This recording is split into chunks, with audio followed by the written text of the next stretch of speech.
Sister ಅಣ್ಣ ಏನಾಯ್ತಣ್ಣ? ಯಾಕೆ ಇಷ್ಟೊಂದು ಗಾಬರಿಯಾಗಿ ಬರ್ತಾ ಇದೆಯಾ? ವಿಷಯನೇ ಆಗಿದೆ. ಏನ್ ವಿಷಯ? ಅದೇ ಅದಕ್ಕೆ ನಾನು ಹೇಳಿದ್ನಲ್ಲ, ಅವ್ರ ಕಡೆಯವರು ಬರ್ತಾ ಇದ್ದಾರೆ, ಇನ್ನೊಂದು ಅರ್ಧ ಗಂಟೆ ಇಲ್ಲಿ ಬಂದ್ಬಿಡ್ತಾರೆ. ಸಾಕ್ಷಿ ಕೈಗೆ ಬರ್ತಿದ್ದಂಗೆ ಈ ವಿಷಯನ ಗೌತಮ್ ಅವ್ರಿಗೆ ಹೇಳೋಣ. ಅದು ಅಲ್ಲದೆ ನಿಮಗೆ ಹೋದ್ಸಲ ಆಯ್ತಲ್ಲ, ಆ ರೀತಿ ಇನ್ನೊಬ್ರಿಗೆ ಆಗೋದು ಬೇಡ. ನೀವು ಸಾಕ್ಷಿ ನಮ್ಮ ಕೈಯಲ್ಲಿ ಬರ್ತಿದೆಯಲ್ಲ, ಅದನ್ನ ಇಟ್ಕೊಂಡು ಮಾತಾಡೋಣ. ಹೌದಾ? ಹ್ಞೂ ಸಿಸ್ಟರ್, ನಾನು ಹೇಳಿದ್ದೆ ತಾನೆ ಏನೋ ಅಪಶಕನ ಇದೆ ಅಂತ, ನನ್ನ ಎದೆ ಡಬಡಬ ಹೊಡ್ಕೊಳ್ತಾ ಇದೆ ಅಂತ. ಅದು ಇದಕ್ಕೆ ಇರಬೇಕು ಸಿಸ್ಟರ್. ನನ್ನ ಸಿಕ್ಸ್ ಸೆನ್ಸ್ ವರ್ಕ್ ಆಗಿದೆ ಸಿಸ್ಟರ್. ಮುಂದಾಗೋ ಅಪಾಯದ ಸೂಚನೆ ಆಗಲೇ ಸಿಕ್ಬಿಟ್ಟಿದೆ ನನಗೆ. ಈಗ ನೋಡು, ಅದು ನಿಜ ಆಯ್ತು. ಇವರೆಲ್ಲ ಸೇರ್ಕೊಂಡು ನಮ್ಮ ಕಾಲ್ ಬುಡದಲ್ಲೇ ಸಮಾಧಿ ತೋಡ್ತಾ ಇದ್ದಾರೆ, ಸಮಾಧಿ. ಅವ್ರು ಮಾಡ್ತಿರೋದು ನೋಡಿದ್ರೆ ಇವತ್ತು ಸೀಮಂತ ಅಲ್ಲ ಸಿಸ್ಟರ್, ನಮ್ಮ ತಿಥಿ ಪಕ್ಕ.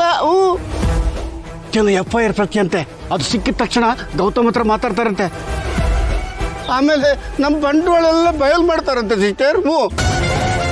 ಏನ್ ಸಿಸ್ಟರ್ ಹಿಂಗಾಗೋಯ್ತು? ನಾವು ಅವ್ರಿಗೆ ಬಲೆ ಬೀಸೋಣ ಅಂತ ಕಾಯ್ತಾ ಇದ್ರೆ ಅವ್ರು ನಮಗೆ ಕೆಟ್ಟನೆ ತೋಡ್ಬಿಟ್ಟಿದಾರಲ್ಲ, ಕೆಟ್ಟ. ಸಿಸ್ಟರ್, ನಾವು ಆಲ್ರೆಡಿ ಅದರಲ್ಲಿ ಬಿದ್ದು ಬಿಟ್ಟಿದ್ದೀವಿ. ಅಧಿಕೃತವಾಗಿ ಘೋಷಣೆ ಆಗೋದೊಂದು ಬಾಕಿ ಅಷ್ಟೇ.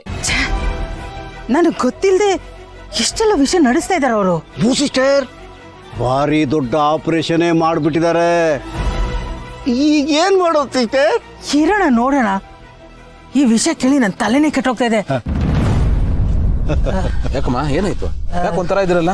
ನಮ್ಮವರೆಲ್ಲ ಇಲ್ಲದೆ ನಾವೇ ಸೀಮಂತ ಮಾಡ್ತಾ ಇದೀವಲ್ಲ, ಅದು ಎಷ್ಟು ಮಟ್ಟಿಗೆ ಸರಿ ಅಂತ ನಾವು ಮಾತಾಡ್ಕೋತಾ ಇದ್ವಿ. ಇದನ್ನ ಗ್ರ್ಯಾಂಡಾಗಿ ಮಾಡಬೇಕಾಗಿತ್ತಲ್ವಾ? ಇದಕ್ಕೇನು ರೀಸನ್ ಅಂತ ಆಗ್ಲೇ ಹೇಳಿದಿನಲ್ಲಮ್ಮ. ಮಹಿಮಾ ಮಲ್ಲಿ ಇನ್ಸಿಡೆಂಟು ನನ್ನ ತಲೆಯಲ್ಲಿ ಹಾಗೆ ಉಳ್ಕೊಂಬಿಟ್ಟಿದೆ.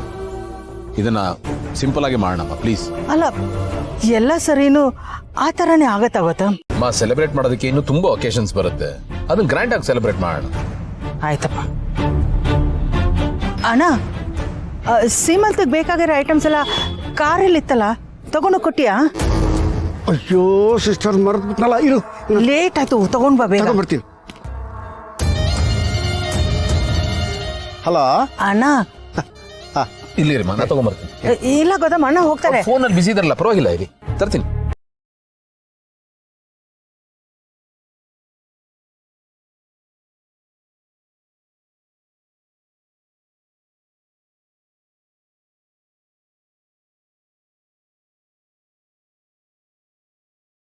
ಶುರು ಹಚ್ಕೊಳ್ಳಿ.